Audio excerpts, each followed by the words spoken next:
So basically, like I fell in love with Ethereum after reading the white paper. I think I found it on Hacker News, and really like Ethereum led me to Bitcoin and understanding kind of what cryptocurrencies are. I'm more of on the developer side and not the like speculative side. So I definitely am more of a builder and less of a investor or whatever. So uh, for me, it was Ethereum, and it was about building smart contracts and what that means, and just the power of being able to deploy some code on chain and have that run in a decentralized way where, you know, tens of thousands of miners are basically cryptographically backing that code, and there's no centralized entity that is kind of, you know, dictating or crushing my dreams in any way, right? This is a very free and very decentralized system, and that's really awesome. So let's see, what I would say that if you go to ethereum.org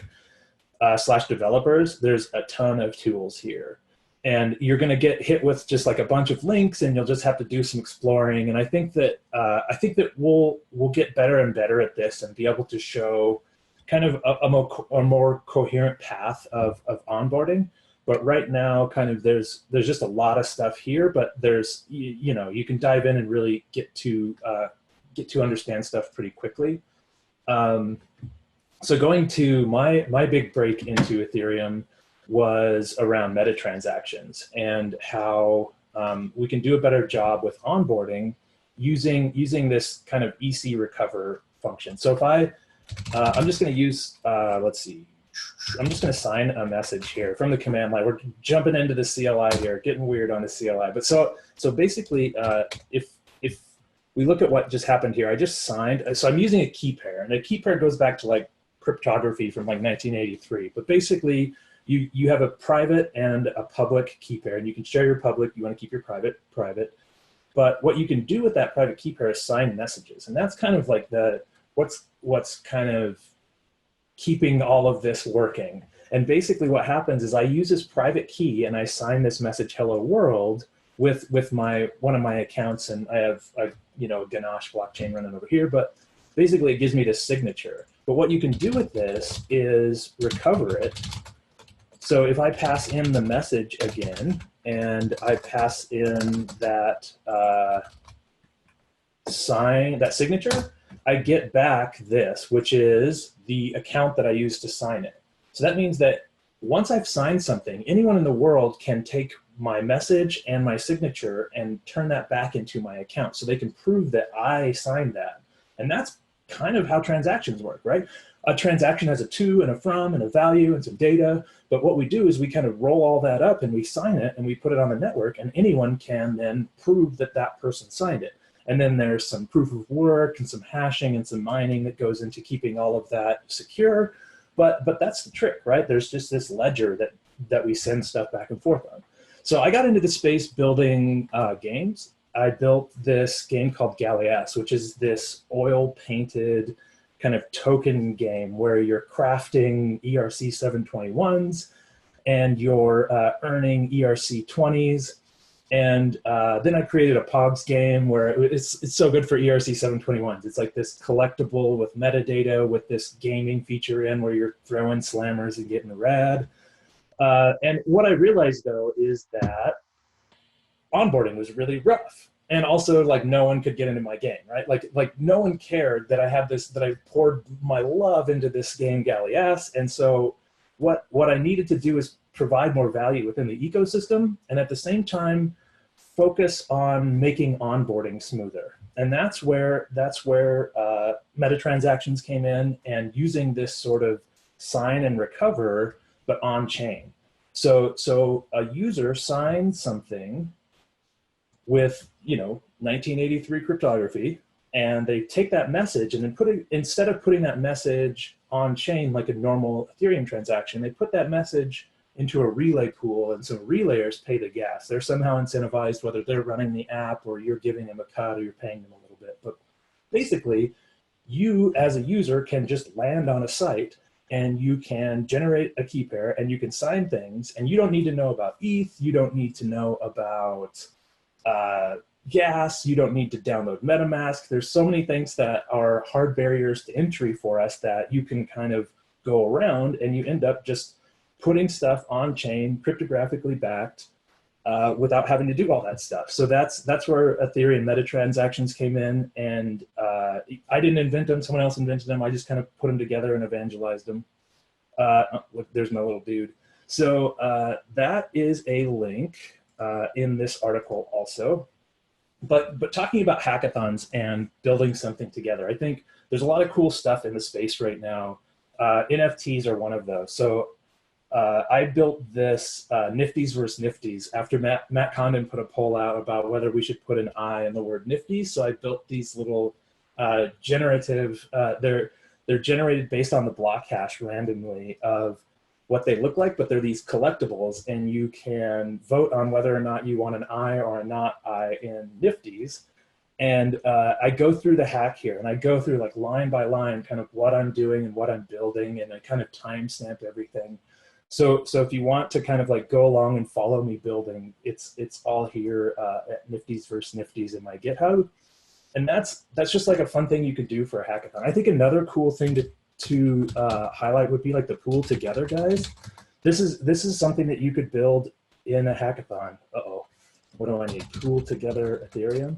So it's basically a no loss lottery. So come on, give me a link. It's like a no loss lottery where anyone can, a whole bunch of teams or a whole bunch of people pool their ETH together. It's on Product Hunt. Go to the website. Oh, pooltogether.us. I should have done that. So you could build this in a hackathon. So and it kind of emphasizes the permissionless extensibility of Ethereum, where there is a contract that Compound has created that lets you put ETH or DAI in, and then you're loaning it out to other people, and you're earning interest on top of that. So what Pool Together does is it lets you pool your funds with a bunch of other people, so no one loses any money. They just lock it all up in this contract. And then after some certain period, after all this interest has built up on everybody's funds, there's a commit reveal that does randomness, which I've also linked in that article that I put. Let's see. Yes, so in that article in the chat, down at the bottom, I talk about if you need a good tool in the toolbox is commit reveal. And so let's see if I click that. Yeah, so here's how to do like commit reveal on chain, right? So you can dive into that. That's a good tool in the toolbox. Hopefully with ETH 2.0, we can get randomness on chain, but it's particularly hard right now on the blockchain. But anyways, someone is randomly selected and they will earn funds. They will basically earn the interest that everybody else put in. So we all lock our money up, interest is accrued, and then one random person is selected to win the funds. So it's called a no-loss lottery. Everyone gets their money back, but the interest is paid out to everyone. It's clever things like this that I think really make a great hackathon project. And I think it also kind of illustrates what you can do with programmable money. And I think that's one thing that really makes Ethereum great. Let's jump in and get some questions here also. If you have any questions, like jump into the chat. While I'm waiting though, I will go back to that article and we'll just talk about some smart contract features and kind of talk about what makes programmable money so interesting. So in this tutorial, I set you up, there's a signing. I set you up with a quick little DAPP. And technically I could do that on the screen share. I'm not sure how much time I have to actually, like I could build the DAPP pretty quickly. Hey, Austin, we've got about a little more than an hour slated. So if you want to get to building, like feel free to take it in that direction if you want to showcase things. Yeah, that'd be awesome. Okay, so yeah, let's do that. So let me see where I'm at here. So I have a ganache running here, and you can, I think I show how to do that. Yeah, so let's kind of start from scratch. So ganache is running. What I've done to start is basically an MPX Clovis init. So I'm using my tool set, Clovis and Dapparatus.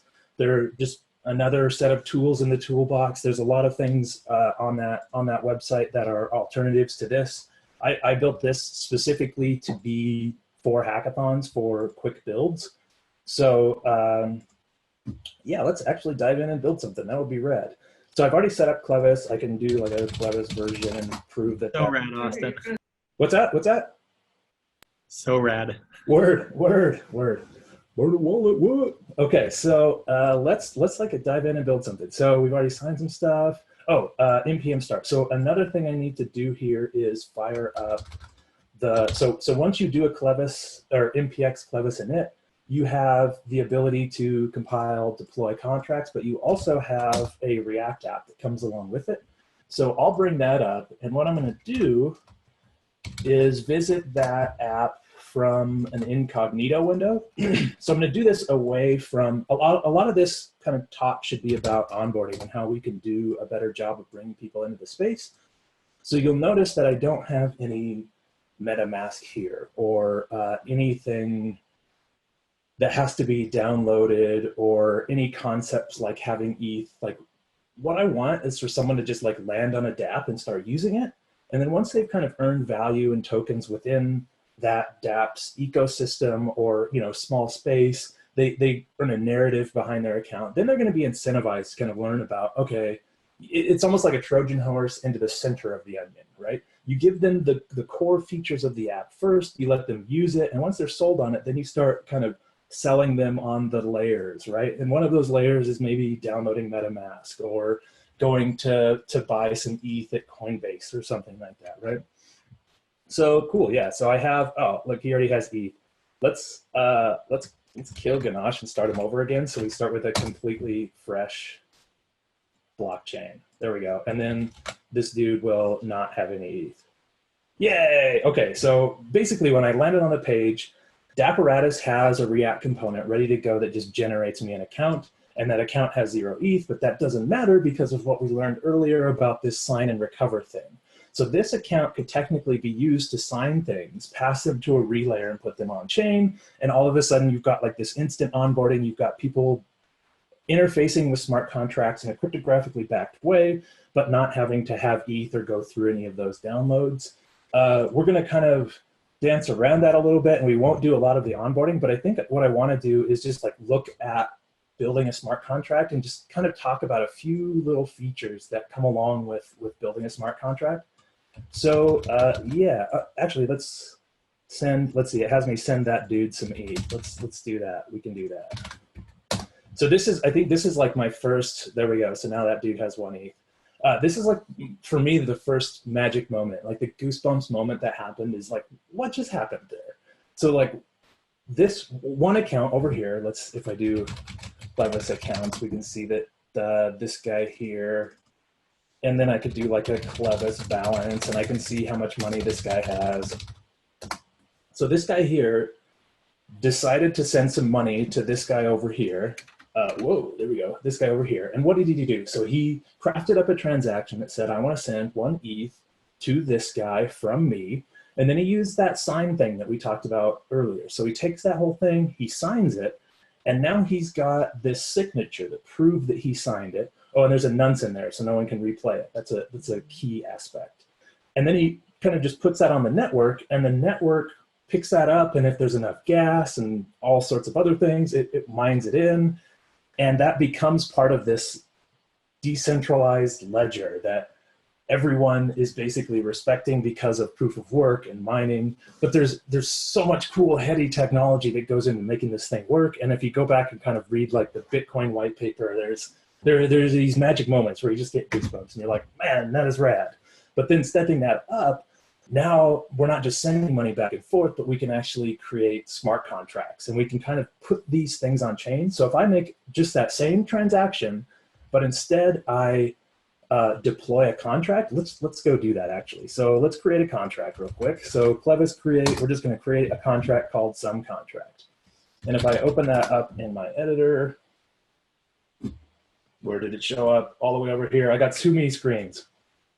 Cool. So that's you want to look at the contract here. Boom. So we have this like skeleton of a contract. There's nothing here. There's a constructor. Not a whole lot going on there, but let's just, this is going to be very, very basic, but I just want to kind of dive into a few concepts just to get you going. So we're just going to create like just a public name, and we're going to call this guy Jabro. Man, it's hard to type when you're on a live stream. It's a lot easier. Jabroni snacks. A lot easier when you're doing it by yourself. Okay, so now we can compile that contract.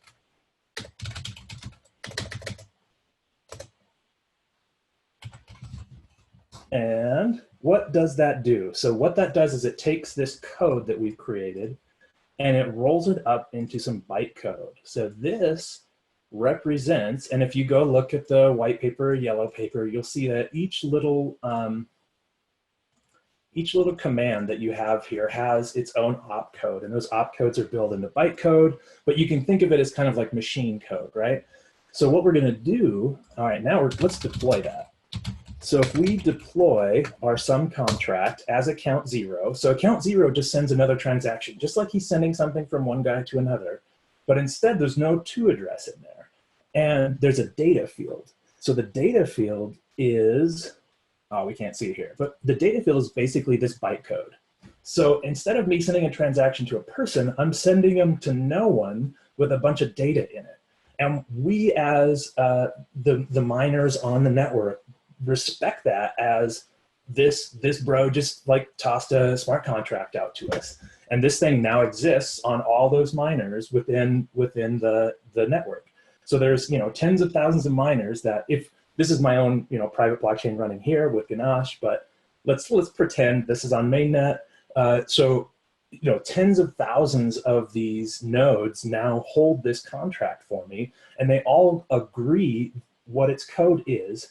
And if we interact with it, they're all going to agree what the answer is. It's all deterministic. So if I say add 1, then all of them will receive that transaction. They'll all add 1 to the contract, and then someone out there will mine that block, and 1 gets added to the contract, right?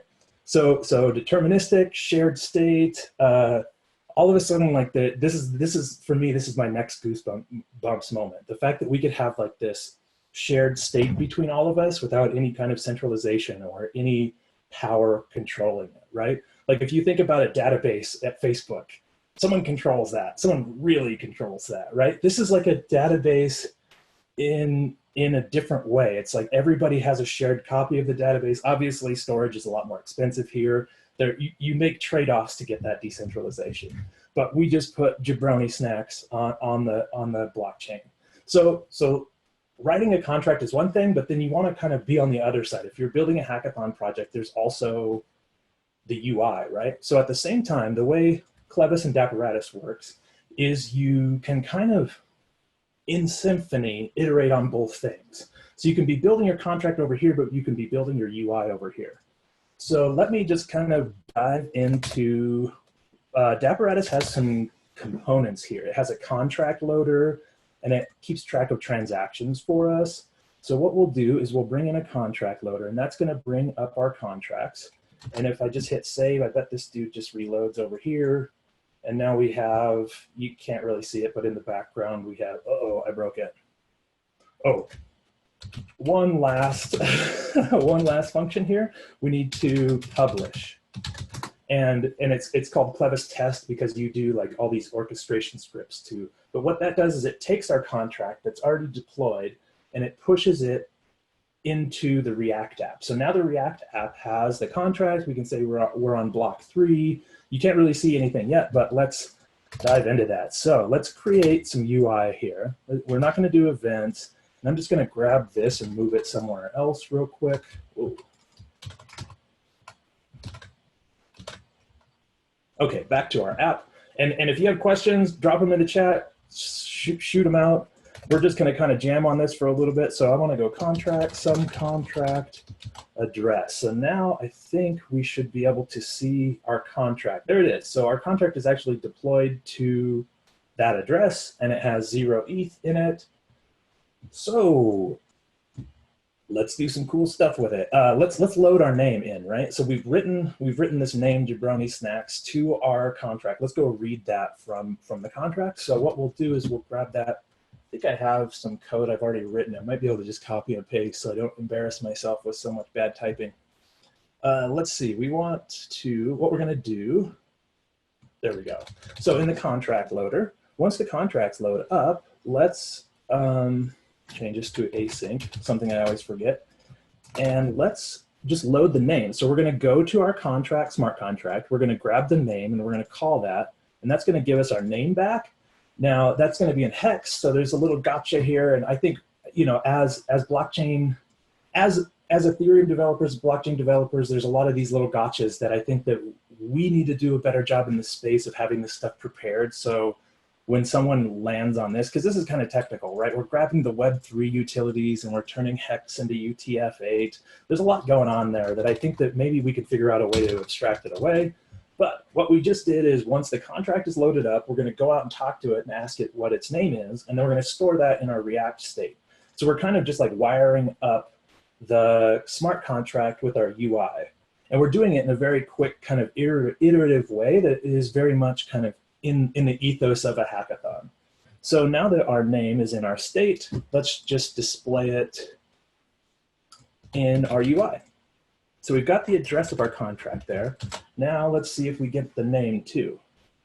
Come on, boom, Jabroni Snacks. Okay, so we've written a smart contract. We've turned it into bytecode. We've deployed it with a transaction to a blockchain, and it exists, it has storage. Now we've made an app and we've read from that smart contract. So what's next? And I think what's next is probably writing, right? Wouldn't it be cool if we had a function that lets someone actually update that? So let's see. Let me just, I'm gonna type it. Here we go.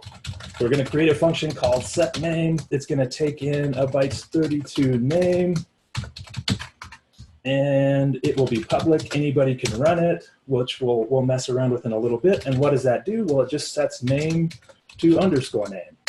Okay? So now we have basically set up a function that allows someone, and instead of me doing Clovis test, Clovis compile, Clovis deploy, Clovis publish, I can just do Clovis test full. And it's just gonna run through all of that stuff, redeploy everything, and inject it into my front end. So it's a nice quick little, hopefully, let's see if it works over there.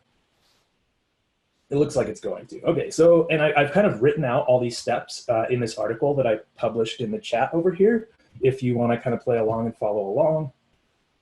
Yeah, so now we've written our set name. Oh, now what we need to do is we need some UI, right? Like I said, kind of in Symfony, we're building our contract and we're building our DAPP at the same time. And so what we need to do is get some UI in there. We probably need some kind of an input form. And you guys didn't think you'd be watching some dude write an HTML input form today, did you? Boom, there it is. And we're gonna need a button. Okay, so we have this set name input form that keeps track of it in the state. And then we have this button. Ooh, we can get rid of this stuff for now. We'll come back to that in a little bit. But basically, oh, and here's the little gotcha. We need to turn that name that we get back into hex. And then we're gonna call on some contract, we're gonna call set name. So just like a transaction that we run on chain where I send value from one person to the other, what I'm doing is I'm going out to all of those nodes that are holding my contract and I'm saying, I wanna run this function with these arguments. So I'm going out to this contract and it just has some address out there in the ether. And I'm going to say on some contract, I want to run set name and I want to give it my name, right? So let's see how this works.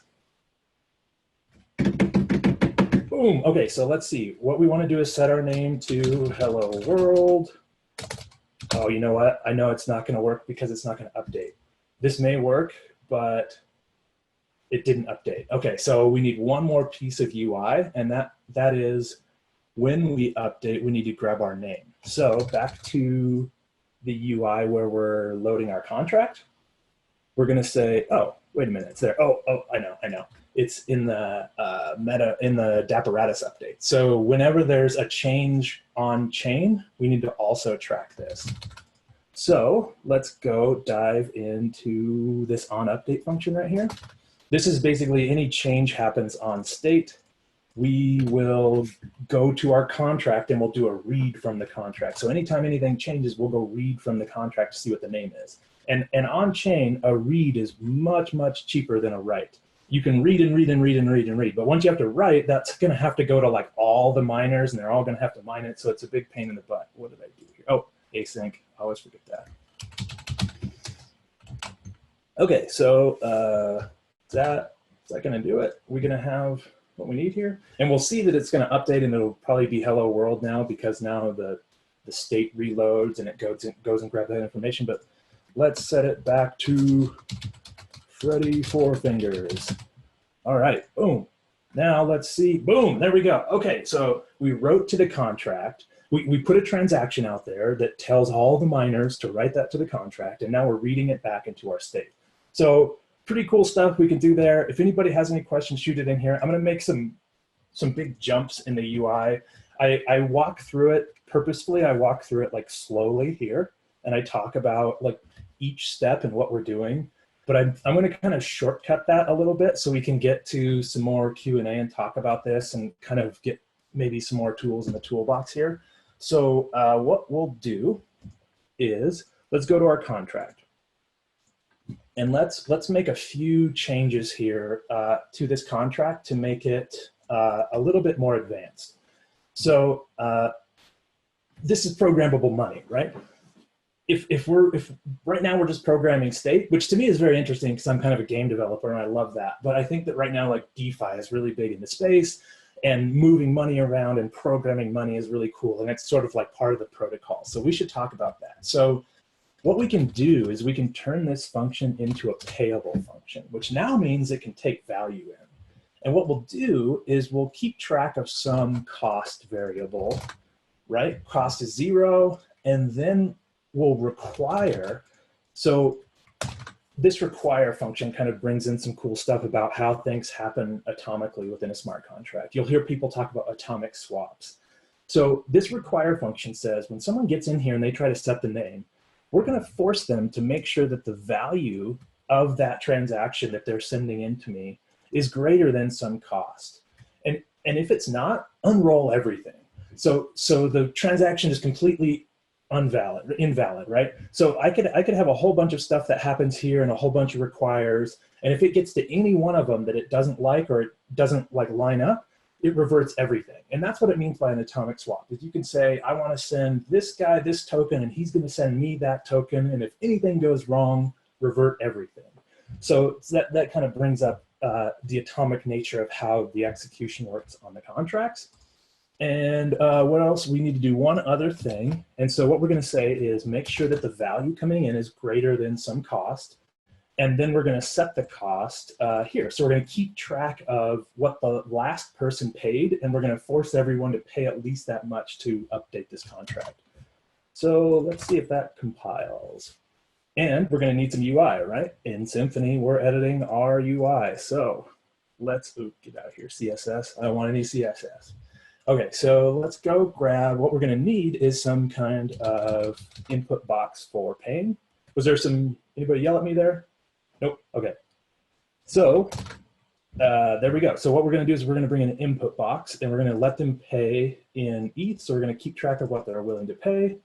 And then we're going to make a little change to our transaction where instead of just calling the function and changing state, what did I do there?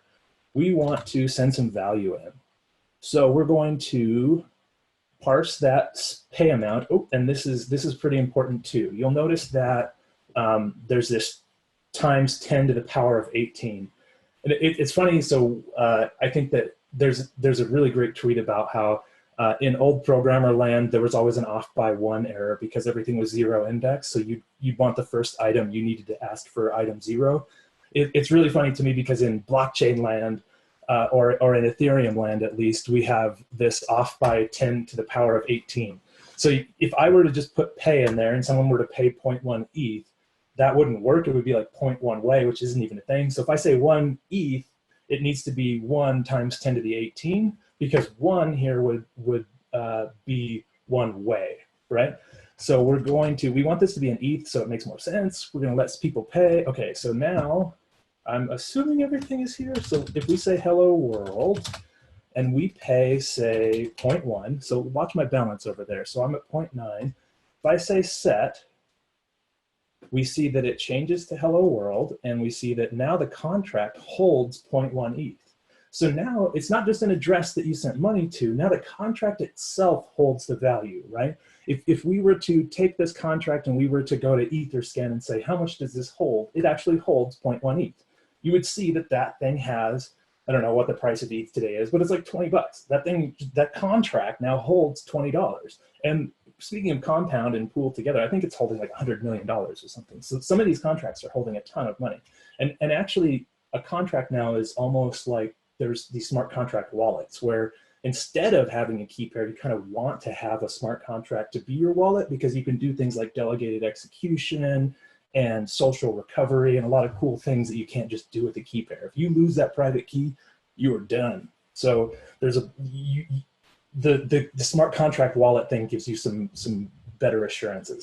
Okay, anyways, back to this. Now we've got a contract, we're able to pay. If I were to try to pay one again, it would fail, but if I pay, say, 0.15 and set it, then you'll see my money go away and I update the contract and you'll see this contract just slowly accrues value. So now we need a way to withdraw the funds, right? So let's dive back into our contract. Let's come up with some kind of withdraw function. Now, if I just have withdraw be public, then anybody is going to be able to just get in here and withdraw that. And this goes back to kind of the signed messages and then being able to know who signed what. There's this message.sender, and that's really important. So that tells me who actually is doing this transaction to this smart contract. So what I can do is I can require that the message.sender is the owner of this contract. And so to set that up, we'll just create a owner memory slot within, it's not memory, it's actually storage. We'll store who the owner is in the smart contract. And then when the smart contract is created in the constructor, we will set the owner to the message.sender at the time of construction, which means the person who actually deployed it. So what are we doing here? We're setting up a withdraw function so someone can pass an account in and withdraw the funds. And we're forcing it to make sure it's only the owner that can do this. And if all of that is set, then it transfers the balance of the contract to that account. So how cool is that? Basically, you have this account and you can do a transfer within a smart contract. It's programmable money. It's amazing. Okay, so let's save this. Let's see if this actually compiles. And we will, so normally in my UI, I would probably put a little withdraw button here, but there's this kind of thing where the owner is actually this like CLI, the command line that's going on here. So he probably will have to do the withdraw from the command line, but let's just do a hello and let's send in 0.1 and we'll see that my balance goes down and the contract gets some funds. So now over here from the command line, I can do, I'm gonna do a contract. Look at that, I've already got it already. Ooh, except, so I'm calling the withdraw function on the sum contract as account 0, which is the guy who deployed it, so he is the owner. Ooh, let's actually check. If I were to do a Clovis contract owner smart contract, it would spit out my address. So just trust me on that one. We don't even need to check it. But one last thing is I need to send the funds somewhere. Let's send them back to this guy. So when I withdraw, I can withdraw to myself. But since this is sending to whoever I'm passing in, I'm just going to send it to this guy. And we should see this guy's, that should, oh, there we go. He got his money back. There we go. So we withdrew from the contract. We gave it back to the guy.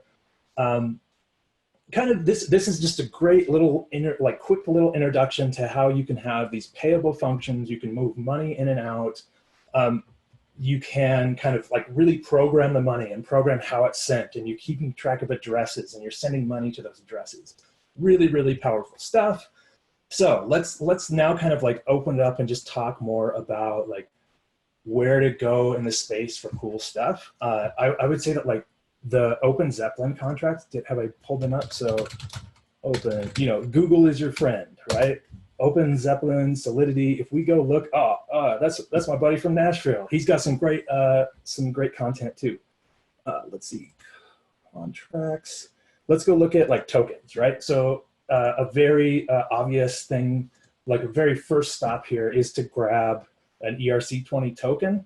And if we've kind of learned already today about there's already storage and we're updating these addresses. So an ERC20 token is pretty basic in terms of it's just like keeping track of addresses and then like a mapping to balances. This is like, that's it right there. Basically, you have this address that maps to some number, and that's that person's balance. So then they can send it around. You do that whole thing where you check to make sure the message.sender is them. And if it is, then you let them send their tokens. And so they can get in here and just say, okay, I have 5 tokens, send 2 of those to Gavin. And I sign that message, it goes on chain. The storage within the contract changes that little number to say, okay, now Austin has 3 and Gavin has 2. It all happens in a very like decentralized programmable money way, which is very exciting to me and very cool. Let's actually look at what it would take to extend this contract. So over here, I would do something like npm install, say, look at that, I've already done it, OpenZeppelin Solidity. So it's an npm package. You can just bring all these contracts in, right? So let's actually create some coin. How am I doing on time here? We good? You're doing great. Awesome, great. Any questions or anything? Nothing flown in yet. All right, awesome. Amazing. Word. Okay, so let's say that like now, like you kind of got the basics. It's time to like open up to this beautiful world of Ethereum and kind of like build on top of this kind of structure scaffolding we have. So a lot of this stuff is already written for you. There's tokens, there's role-based access. There's so much cool stuff that you can do. Go like kind of like look through this stuff. There's so much here. But let's like make our own token real quick. So I'm gonna do a Clovis create. We're gonna make a new contract. And this is going to kind of teach us about like hierarchy and stuff too. So let's see, Clovis create, we're gonna make some coin, okay? We're gonna deploy our own coin. It's gonna be a shit coin. Here we go. All right, so we've got our some coin. If we go over here, we can see we've got some coin, right? So here's all you need to do. You need to bring in your that OpenZeppelin library. So we're gonna make a mintable token that allows us to make a call on it and have it mint some for us. Probably not the most decentralized, because if there's one central account that can mint these, that's kind of bad, but good for examples. And then basically it inherits that. So this is an ERC20 mintable.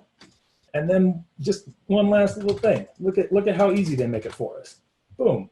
So we set the name of our coin, we set the symbol and the decimals, remember that 10 to the power of 18, and boom, we've got a coin. So one little thing with Clovis right now is it doesn't handle dependencies very well. I'm pretty sure if you do a compile in Truffle right now, this will just work. With Clovis, I have to bring in all the dependencies and load them in. So I built my own thing. It uses the Sol-C compiler, and it could be better.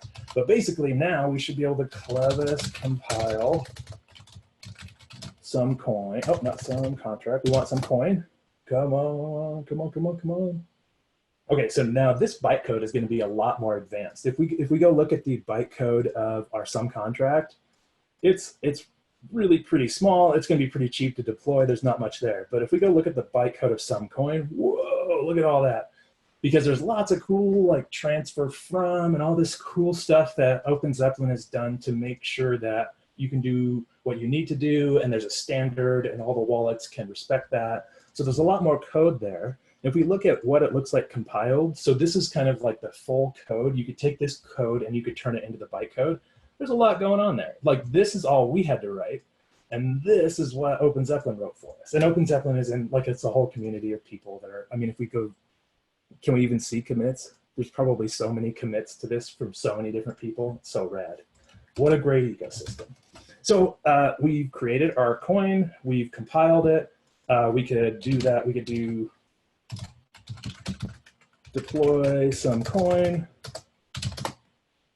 And boom, there we go. We just created a shitcoin and we deployed it to the blockchain, and now it's got this space and this storage, and we can get in and probably mint.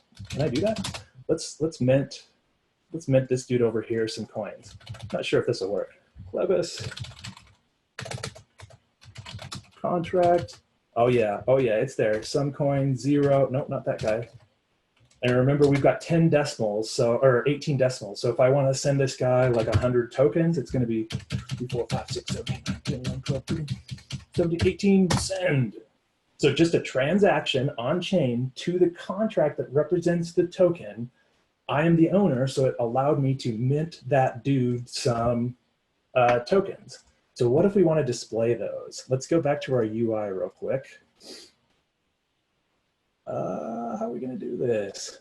I think we could just load the balance in, just to prove that I did this. Let's see, let's load the balance in here. So once the contracts are loaded up, we'll get a balance. So we're going to some coin and we're asking for the balance of this account that's here. And then we're going to save that into our state. Okay. And then we want to display that somehow. Let's use our cool colors here, but let's make it a different color. So this dot state dot balance, let's do DDEE. Who knows what color this will make? Okay, boom. Uh-oh, something's broken. Oh, let's do a Clovis. Ooh, test publish, I think. I need to push the ABI into, because it's like, hey, there's no Suncoin. This probably should work. There we go. Oh, look at that. Oh, but dude, off by 10 to the, what happens if I do 18 here? Now it should be 100. Hooray! So we used someone else's code to create a shitcoin. We deployed the coin. We minted some to a dude. Now you can imagine there's a lot of other cool things you can do. Now we're not just programming money, but we're programming tokens. And so other tokens you could do, going back to my Nifties versus Nifties, there's ERC 721s, right? Which are basically non-fungible tokens. So they're tokens that hold state. So each one, or hold metadata. Each token is a little bit different than the other one. If we think of these coins, these sum coins are basically fungible. One is equal to the other. If I give you 10 of them, you have 10 of them. You give 5 to someone else. There's no difference between the 5 that he has or she has or whatever. So the non-fungibles carry like metadata, and that's where like CryptoKitties come in. And hats off to Dieter and the team at Axiom Zen of building, kind of really launching the NFT space into existence. And you can do all sorts of stuff with that metadata. And that kind of goes back to my Nifties versus Nifties, where each one has kind of like a different genetic sequence, and that's randomly set up. So at the bottom, I think we're basically kind of filled in a lot of stuff. Ooh, EC recover. Okay, let's take a second to go look at the EC recover function. So that whole signature thing that we did, right, where we had signed messages. I would say if you're interested in getting, look at that handsome dude with the bow tie. If you're interested in doing great onboarding, I think, and you're redeploying your contracts, you're going to want to check out native meta transactions. And what happens here? Oh man, can I make that bigger? Let's zoom in. Oh yeah. Whoa. Oh, where is it? Zoom too far. Okay, right in here. So there is this EC recover somewhere in here. I did a talk and I couldn't find it either. It's here somewhere. I can't find it. Get signer. Oh, there's a function that's not even here. Let's just, here we go. To Google. Yeah, teach me about EC recover. So basically what EC recover is going to do is that same thing where we take some message and some signature, and it's going to give us back the address. And that's what's going on here, right? Except for, does it take an RSV? Does it take it split? Yeah, okay, it does. So this is something that you can do in a hackathon in that amount of time. It's really not that complicated. What you do is you're going to have this key pair that's automatically generated for someone in the front end. They land on your site, they've got a key pair. They can sign a message that says, okay, so in this example, in my meta transactions example, I think I create something called like a meta coin. So in this example, we have some coin, but you have to pay gas. to send that coin around, right? So I have to have ETH, and I have to understand what gas is, and understand a lot of stuff that maybe a first-time user is not going to have. So what you can do in this native meta transaction setup is you have this meta transfer function. Let me see if I can find it. Boop, doop, doop, boop.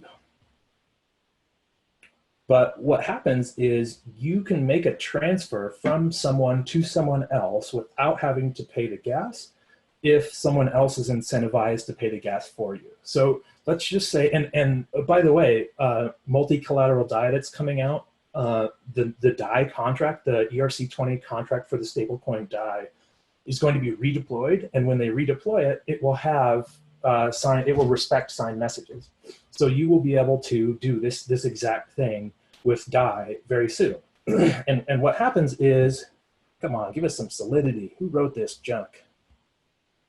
I can't find it.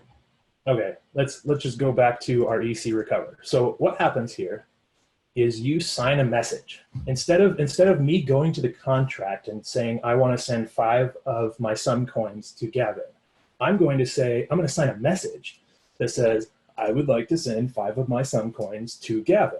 And instead of putting those on chain, I'm going to send that to a relay network. I'm going to roll up in that. I'm going to send 5 to Gavin, and whoever puts this on chain will get a half of one of my coins. And then I put that whole message onto a relay network, like the gas station network, or just running a centralized relayer. Depends on, all the game theory there and where the incentives align. But assuming that there's some party that is willing to receive my half coin to put this on chain, they'll take my meta transaction and they'll make a transaction to the contract and they'll drop it in. And my contract will do this EC recover on the message and say, okay, I can prove that Austin signed that message. And within that message, he said he wants to send 5 to Gavin. So we're going to send 5 to Gavin. And then he also said to give 5 to whoever relays it. So then 0.5 of my tokens will go to message.sender. So you kind of can do a lot of this cool stuff on-chain cryptographically backed without having to hit the user with a lot of these techniques. And I would say dive into this native meta transactions article if you're interested in that. I think I have that link at the bottom of the article I sent here. What else? So more tools in the toolbox. We already dove into the OpenZeppelin contracts. There's so much cool stuff here. If you just explore around, you'll just start getting ideas about cool stuff you can do. There's if crowd sale, if you want to sell your shitcoin. There's role-based accesses, which is pretty cool. So you can set up mentors and signers and whitelists and let people, certain people interact with it. There's so much content out there. Obviously, hit the developers page up on Ethereum.org. There's tons of stuff there. I think that I wrap it up down here with commit reveal. So commit reveal is another another tool that you'll want in your toolbox. So random is hard, right? So if we're imagining all those miners and I want a random number, basically all those miners are going to have to agree on a random number, right? I can't just go to one of them and say, give me a random number, because it's going to be different for all the miners. So what you do is you set up this commit reveal, and it's a little bit clunky with the UX. We're working on it. I think that eventually random will be built into proof of stake, so it'll be something that you could just get from the network. But right now you do this kind of 2-step process where you generate a secret, and then you hash that secret and put the hash of it on chain. And then at some later block, you put your reveal on chain. And the code's all here. It takes a couple steps. The UX still can use some work, but that's actually how phishing works in Galeas too. I'll load that up while we're here. But you take that hash, you put it on chain, and now you've got the hash of your secret on chain, and then you have a block hash of the next block that is mined, and then later you put in your reveal. And your reveal is hashed with the block hash, and you get entropy. You get a random number, a seemingly pseudo random number, as long as the player and the miner aren't colluding, because the miner could basically find a block and try to mine it, and it shows that they haven't won or something like that. So then the miner could choose not to put that on chain. So there's possible collusion, right? So random is still a tough problem, and we're working on it. And I think that the network protocol itself will eventually solve this. But commit reveal is another great tool in the toolbox. I think I've kind of covered a lot of the tools, the meta transaction stuff, the signed messages, just like what message.signer is, what message.value is, kind of what it means to compile and deploy a contract, and then kind of a lot of games need randomness. So this is my game Galleass, and these are some ships that are sailing on the blockchain. You'll see that even the clouds are moving if you watch closely. So everything here is in a smart contract. Though there is no backend to this game. This game just talks to Ethereum, and the Ethereum is the backend, right? So there's a smart contract that says like this cloud exists here and it's moving at this speed. And so you know that like 10 blocks later, you know where that cloud is, and you can see the clouds moving, and you can see each user here moving. And there's so much fun stuff you can do with this. One more shill, the DAOG. So the DAOG is, since this is like the year of the DAO, as Amin says, I've created this game called the DAOG that lets, I'm not even gonna mess with that. Let's just Google DAOG ETH. You think it's in Google yet? Nope, it's not. Oh, wait. Nope. DAO game, maybe. Come on. Yeah, open-ended decentralized game. So, yeah, cool. So the DAO is like this game where you can, let's just go to my Twitter. Of course, I've got something there. You basically, it's like this open-ended game where anybody can participate, and it's like this emoji-based game where, yeah, so there's a write-up about it, but let me find a screenshot. Yeah, here we go. So it's like this emoji-based game. See, there's like a tent emoji and a house emoji. So all the players are playing this, and then at the bottom of this, there's a Moloch DAO. Let's see. Oh yeah, here's the Moloch DAO. So there's a Moloch DAO at the bottom. So players are playing, and the game starts with a few set mechanics. Like, okay, we're going to have a tent, and that tent is going to generate smiley faces, and a smiley face will represent population. So then what we do is we vote in these new rules. I think Alex Van de Zandt was playing, and he voted in a chicken right here, and it's a discoverable. So you can discover this chicken emoji, and everything here is backed by a smart contract. So there's actually a contract out on XDAI right now that represents a chicken emoji that over the period of a few blocks being mined generates an egg emoji, and you can collect those egg emojis. So there's these beginning rules. You use a DAO to vote in new rules, and everyone's headed toward some victory condition. And if that victory condition is met, they're paid out. So say the victory condition was to collect 10 eggs. You would discover chickens, and then the first one to discover the eggs would win the game. So there's lots of fun exploratory stuff. The whole point of the game is just experimenting and figuring out, like, are there weird edge cases with governance? Can we make sure the game theory is solid? And let's do it in a way where there's some skin in the game. So in this particular, there was like 10 of some coin that I deployed, which you know how to do because we went through it today. But some coin I deployed to XDAI, so it doesn't really have value yet, but hopefully it does. So there's some skin in the game. You want to participate. You're incentivized to do well. You're competing with other people. You're participating in governance.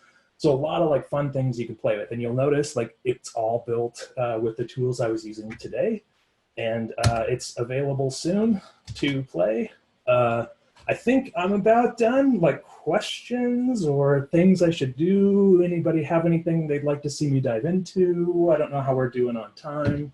We're doing, I mean, Austin, this is amazing. I mean, very sincerely, this is a really great dive, and it's a great dive as well as a look across a spectrum of what's possible and ways of interacting. As people, everybody listening, feel free to start throwing questions into the chat, and let's kind of move this to Q&A.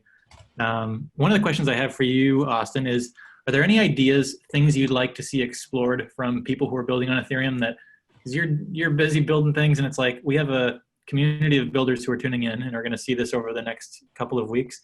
Any ideas you'd like to see people explore, or things that you would like to throw out to the community that, like, hey, try this? Yeah, for sure. I think that like onboarding is big. I think that adoption is big. I also think like DeFi is big right now. DAOs are big right now. So if you can find a way to kind of collide those things. So a good example of that is my homies, the FlexDApps dudes at ETH New York, built this stupid app, and they will agree it was stupid, but it's fun. Like, so what they did is you can post, I think you take a crypto kitty, and this also like really illustrates permissionless extensibility within the space too. But you take a crypto kitty and you stick it on a wall. It's basically like you're putting a sticker of your crypto kitty up with some amount of value, and the kitty is sized relative to that value, right? So you're putting a cat sticker up where everyone can see it, and everyone's participating on this cat sticker board. But what's actually happening is that ETH is being locked up in Compound, and you're earning interest on your ETH. So, normally you could just go to Compound and you could put it in, right? But I don't know what the UX is like on Compound. I think I've done it once or twice, but I think I used some third-party website. Just like UX needs to get better, but this was a really cool way to show adoption and usability in like a really fun way, and extensibility. So basically people are, locking up their money and earning interest, but to them, all they're doing is sticking a cat on a wall that everyone can see, right? So it's like this kind of clever way to get participation. Same thing with the DAOG, where I'm trying to come up with like clever ways to get participation in DAOs and get people like in a small skin in the game way, playing around with governance and finding these, like if we have $10 million in a contract and we find that there's some kind of game theoretic edge case that totally breaks everything, I'd rather we find it in like playing some stupid game for $25 than actually like with that $20 million. So I think that what we need to do is find cool things. NFTs are another example, like non-fungible tokens. That's another big thing in this space right now. So like non-fungible tokens, DeFi, DAOs, find edge cases along the way. Find things that people need to use, make things more accessible, make things more usable, and just get that participation going on. Whether it's a lot of skin in the game or not, we'll be able to see some cool things, and we'll be able to maybe like learn about the technology and learn about the edge cases and figure out kind of new things in the space. Not a lot of questions. Guess I answered them all. Anybody else? It's a Q&A. Put it in the side chat. I'll answer it. Oh my, having fun with these is boy, yeah, Austin, man. All right, people. So if there are questions, let's give it a couple more minutes for people to answer. Robbie also, Robbie Bent's on the line. He texted in one thing is looking at previous ETH global winners is a great place to find ideas. Yep. But where else should people go to get ideas around what to build? Ooh, that's a good one. Like crypto Twitter is great. I like Evan Van Ness's Week in Ethereum. Just like go through the last like 2 months of Week in Ethereums from Evan Van Ness, and you'll get tons of ideas. There's so much stuff to learn from, just stuff that everybody else is already doing. ETH dev and /Ethereum or /r//Ethereum on Reddit. There's a lot of great stuff out there, and a lot of like just crypto Twitter, man. Like I feel like I spend too much of my day, scrolling through crypto Twitter, and there's just so many things that people are talking about and neat situations that we're building that I'm excited about. Let's see, top tools and front end to interact with smart contracts. So yeah, and I see Web3.js is there. Ethers.js by Rick Moo is another great tool that you'll use. Boilerplate React, yep. So for me, it's Clovis and Dapparatus because I built it for hackathons and I built it so I can iterate quickly. It's still coming along, and it's not nearly as mature as some of these other products like Truffle and Drizzle and Embark. And I think that you'll find those here. Yeah, Waffle, Etherlime, from my dude George, Builder. I haven't actually used that one. I should probably check that one out. Obviously, the OpenZeppelin SDK is there. A lot of good stuff on this website. Ooh, ETH Fiddle. That's a cool one to talk about. Yeah, or like Remix, right? It's the same thing as Remix there too. Yeah. All right. This is like you can iterate on a contract even quicker with these tools, right? So here we've got a contract ready to go. You can just like compile and run it. So this gives you a good way to like play around with your contracts. If you're trying to come up with some idea or kind of seeing if this idea will work in production, this is a good place to start. I like to do the thing where I'm also like, oh yeah, eat fiddle, good link, good link. I like to do the thing where I'm also, and like all of these are sort of here, right? Let me post that in to make sure people know that that's, all of these things are like good for quick iteration. And that's why I like to use Clovis and Dapparatus, because I can kind of quickly iterate on both the contract and the UI. Because a lot of times I don't exactly know, like, in this solidity, in this piece of solidity, am I going to use like a mapping of an address to, you know, a struct, or am I going to use an array? And I almost have to like play with it a little bit to figure out how it works, to understand like I'm a very trial and error guy. And so there's a lot of great tools to kind of have lots of errors and find your way to what you're trying to build.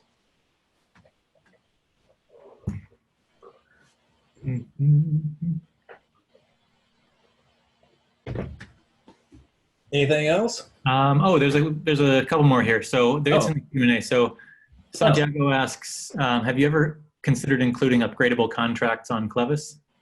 Oh, that's a good one. Yeah. So I actually have just recently built into Clovis a when you compile, this works for actually the DAOG. So it's called Sandbox right now, but this is the DAOG. If I do Clovis compile the DAOG, I also bring in the game contract, and the reason for this is the DAOG contract proxies all the functions into the game contract. So basically for upgrades, I guess I should shortcut that or add some context here. To make an upgrade, you kind of need like this proxy contract that kind of like points to one contract, and then like when you upgrade, it kind of points to the other one. And like state is stored in one, and your logic is stored in another, so you don't like lose the state, or maybe you want to, but basically you have this proxy contract that can kind of point to contracts. And I did that like way back in the day with Gallias. Like Gallias was built, that ship game was built like 2 years ago now, or a year and a half ago. And I have this exact thing where there is this proxy contract that happens where, oh, I'm not sharing my screen either, but I did Clovis compile DAOG space game. There you you have a proxy that kind of points to things. I am working on it in Clovis, but it sort of works, but I'm still kind of getting there. We should do a burner wallet demo too. Do you have a burner wallet, Gavin? I do. Oh, it works easier if someone doesn't have one. But let me like here. I'll share my screen and like create a fake one here. How about that? Yes. So let's do share again here. Okay, so here we go. We're in incognito mode. If I go to xdai.io, so this is kind of another one of my breaks in the space, was navigating the trade-offs of security in terms of usability and making things easier for adoption. So what's actually happening here is similar to what I was talking about earlier. There's a public-private key pair that's generated and dropped like right into local storage. We could go find the private key for this address right in local storage. Okay, so what I'm going to do is I'm going to pull out my burner wallet here, which is just a mobile device going to xdai.io. It's just this signing key pair, and it's stored in local storage, and it's on a fast sidechain. And so here it is. I've got $35 in it and some sick collectibles. So I'm going to hit receive on this dude, and I'm going to hit scan on this dude. And so now I've just got like a little video thing, and now I've selected it's reading the QR code. Okay, so it's like, hey, do you want to send some money to that dude? And you'll notice that's the blocky that we have here. I'm going to send this dude because this is totally going into the trash after this. I'm just going to send him like 2 cents or something like that. So we'll see that sending, boom, look at that. That dude just sent that dude 2 cents. So we've been talking about magic moments today. Another really magic moment is like using a burner wallet to buy food or sending value around. It's just fast, immediate feedback that like, oh, I just sent value cryptographically using a decentralized network, or decentralized, right? Because this is like a proof of authority kind of thing where there's a bunch of validators. One last thing I would add to this is like the request button. I can basically request to sell like 1 cent hot dogs. right? And I can put this up in my window. Basically what I've created here with I go to a website, a couple clicks, I've created a POS system. So now any random dude could be walking along and he could be like, oh, I want to buy that 1 cent hot dog. So he scans it and then it's going to give me the same thing. Like, do you want to send a penny to this dude for hot dogs? And we'll see, oh, I got a receipt. This guy sees that I paid 1 penny for hot dogs. He hands me my hot dog. I walk away. We all have a magic moment. Wonderful. Cool. What else? What else? Ooh, emoji coin die exchange. So we're noticing that the burner is great for like onboarding. We basically have a key pair that we generate. You can send and receive value within the burner. You can send ETH here and exchange it from ETH to DAI to XDAI, all locally, within the native interface. Really, it's using Uniswap for that piece, and it's using the bridge for that piece. But what we're noticing is this is more like a platform. So if I go to emoji coin, do I have a write-up? There we go. And so I was asked to speak at this college class, and I walked in and like dropped these paper wallets on this classroom right here. And what they had was like this. So there's the paper wallets. They had an interface. I feel like I'm too zoomed in, a little too zoomed in. They had this interface that, if my internet will load, is like this trading platform where you can buy and sell these emojis and they fluctuate in value.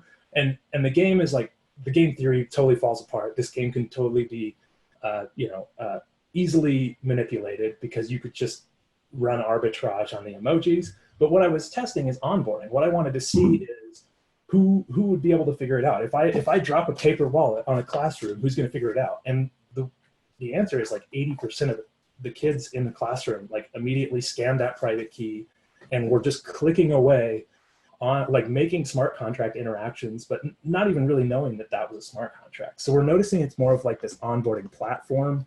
And so I'm just kind of like building games and kind of, hoping other people will use, if you Google burner modules, so if you're about to go into a hackathon, hint, if you Google burner modules, I've created this write-up. Oh, maybe I need to add like ETH. Oh, there I am right there. Look at this handsome, loud fellow. Oh, too loud. Oh, I don't want to hear that. I can hear myself talking in the background. Okay, so burner modules are, so the burner wallet code is pretty gross. I'll admit to that. I had to build it like very quickly leading up to ETH Denver. I thought we'd clean it up after that and I'd get grant money, but that didn't really happen. So the code is gross. So what I've done is I've kind of ripped out this piece where there's just this like nice little React component that you can get in and you can just edit. Oh, look, we're using Clovis again. Man, old dog and new tricks. So basically you can check out the your module branch and you'll get this kind of, you'll be able to create a module on top of a burner wallet immediately. And a lot of people have done that for hackathons. There've been there's this really cool scavenger hunt app that's built on top of the burner module. Just a random dude in the community built a scavenger hunt app, and we're gonna try to use it at ETH Berlin, right? So like build a module on top of this, and maybe we'll use it somewhere. Build a game, build an app.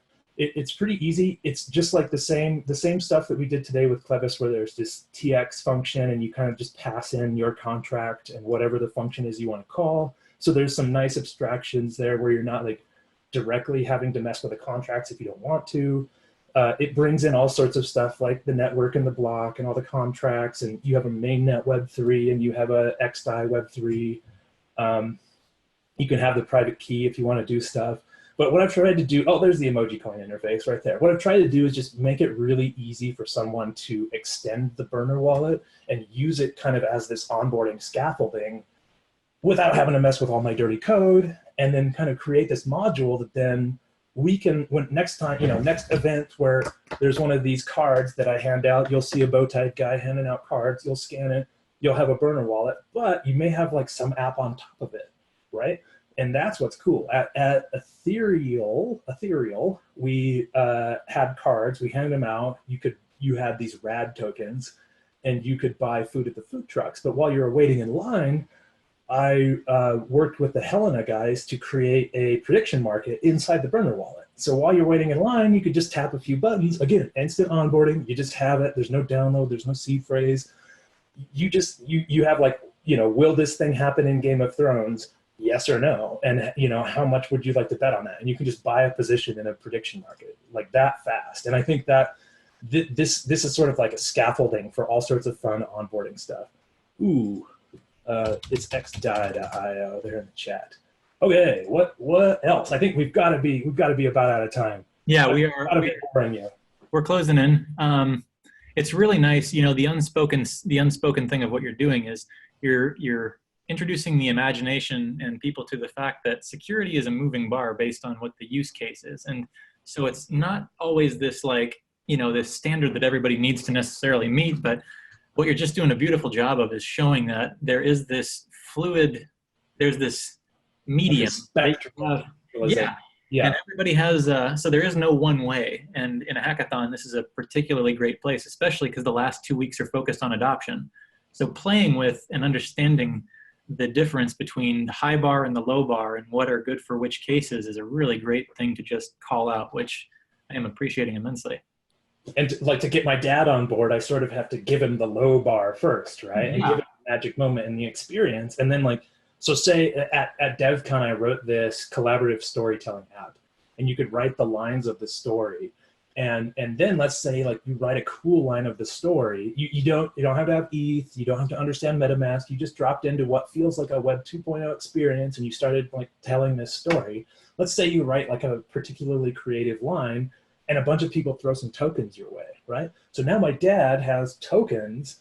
What are these things? How do I protect them? Now he's thinking about security, right? Yeah. That's the layers of the onion. All of a sudden, okay, I do want to learn about security. Yes. And I say, okay, well, here's what a seed phrase is. Then the interest. How you download MetaMask. And then he's like, okay, I'm going to do that because I want to protect my storytelling tokens. Yes, there's a big difference. It's once the interest is intrinsic, then the motivation is just is part of this system, right? One last thing here. How do people who are kind of, if you're okay with that, get in touch with you if they want to talk about things or follow up, or if you're comfortable sharing that? It's from Absolutely. So I'm at Austin Griffith almost everywhere. If you want to look at my disgusting code on GitHub, I'm Austin T. Griffith. But basically at Austin Griffith, hit me up. I'm a very approachable dude. Find me at the next event. I have a baby on the way, and it's probably going to be born in the middle of ETH Denver and DevCon, so I may not be at some of these events, but find the dude with the bow tie, hunt him down. Hit me up, because honestly, I had a hard time getting into the space. If you read that, my big break in Ethereum, it was tough. And there were definitely some trying times, even within my little family, about me getting into the space and how hard it is. And sometimes you think you have a great idea, but you need to learn to just throw it away and keep iterating. So it's tough. And getting into the space, especially as someone who's, already earning a good salary somewhere else, it's really hard to get into the space because it's, doesn't pay that much. I took a pay cut to get into Ethereum for sure, but it's because I going back to the intrinsic nature of things. I love it. So many goosebumps moments happen within this ecosystem. Oh, and Robbie dropped in his stuff, definitely. All right, people. Well, man, Austin. Thanks for having me. Really beautiful job today. Thanks everybody for tuning in, and we'll be sending, we'll have a link out to this video recording soon. And enjoy the hackathon and enjoy the building. All right. Thank you. Enjoy the IDO hackathon. Thanks for having me. Yeah. All right. See you guys later. Thank you. Happy Wednesday. Happy Wednesday.